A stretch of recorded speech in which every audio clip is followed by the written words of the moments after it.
Hello everyone, welcome to ChessVisor. In today's video, I am going to show you an interesting game played between Hikaru Nakamura and Hans Niemann. And it was from this week's Title Tuesday early edition. With white pieces, Hikaru starts the game with 1 e4 and we have Sicilian defense by Hans Niemann. Knight to f3, pawn to d6, and then we have the delayed Alapin on board. Knight f6 hitting the pawn and defends it with the d3, that is bishop d3, and then bishop d7, and then Hikaru castles. Bishop to c6, putting pressure on the pawn, so rook e1, defending that. Knight b d7, and then bishop to c2, paving the way for the d4 pawn. That is the point of playing the Olympian variation of the Sicilian, so that you build a huge center. Pawn to e6 and then pawn to d4. So here, instead of reacting to this pawn move, he plays bishop e7, just trying to complete the kingside development so that he can get castle. So pawn to e5, forcing the things in the center. So he captures on e5. After d into e5, knight goes to the center of the board, and then knight b d2, queen c7, immediately adding more pressure on the e5 pawn, because it's a weak pawn on the center of the board.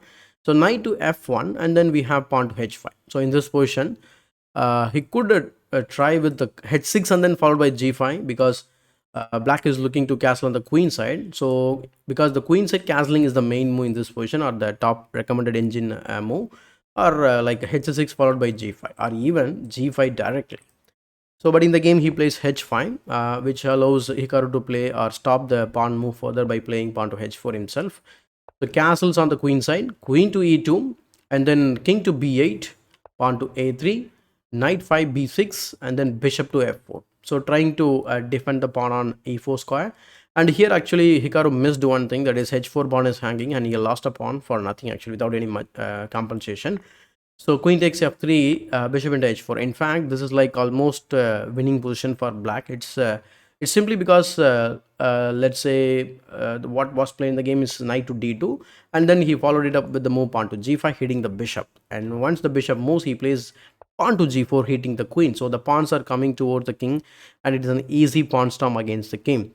So queen to e2, and then he plays bishop e7, so that the h4 pawn can move forward. Pawn to c4, stopping the knight coming to the center of the board. So he plays rook dg8, so that he can play the move pawn to h4.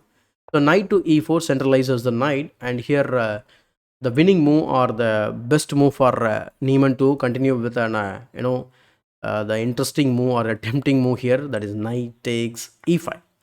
It's like more of an engine move. It's because nobody's going to make such a move. It's because you put the knight in the pin yourself, and also in the same diagonal you have the king as well as the queen. So if you want to take advantage of this position, let's say if you play knight to d2 hitting this knight, the problem is he can play this move on to g3. So after all the transaction, he can sack the rook on g3 square after f into g3, knight to g4. This is completely winning for black. So going back in the position, he plays pawn to h4 directly, bishop to f4, getting out of this pawn storm, pawn to g3 anyway, and then knight to d6. So here the right way for Niemann to simply capture this centralized knight, or the monster knight, or the octopus knight.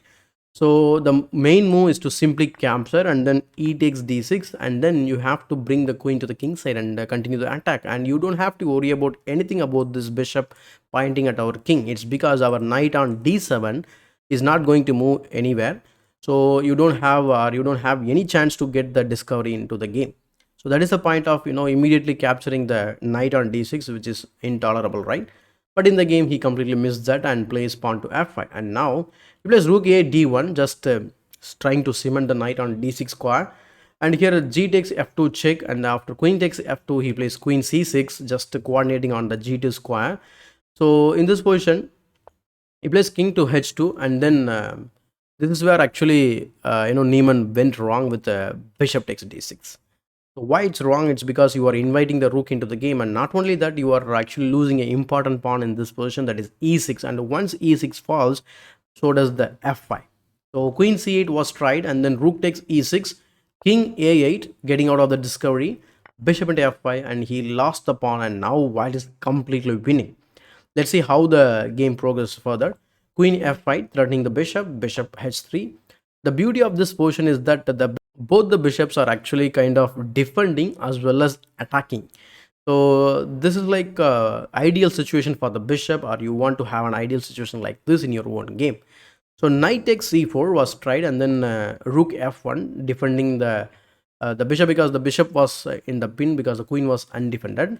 So queen g7 was tried, and then he played queen to e2, threatening the undefended knight. So Hikaru doesn't have to worry about any mating threat here because of the bishops nicely guarding the important key squares. So knight d b6 was tried, and then pawn to b3, kicking the knight. Knight goes to a5, and here Hikaru tried queen b5. This is not the right move here in this position. He could have tried a rook to d6 and then push forward is the pass pawn. But in the game he played queen b5, and here Niemann found the only move that is going to hold this game, that is knight to d5, a brilliant knight sacrifice on a5. Because if you simply capture, then you are running into this one, knight takes f4. The problem is after rook takes f4, the queen can give the check and pick up the rook, and then this is winning for, or completely winning for black. So white cannot do anything about this. Going back in this position, the right way for white to continue with the move queen to d3, preparing to guard g3. Say for example, in this position, after knight takes f4, queen takes rook takes f4. So queen takes g3 can be met with queen takes g3. So that is the point of bringing the queen into the d3 square. So king to h1 was tried, so that he can avoid the check, right? So he plays king to h1. For this, he follow it up with the move rook to f8. So here Niemann could have tried knight to c7 actually.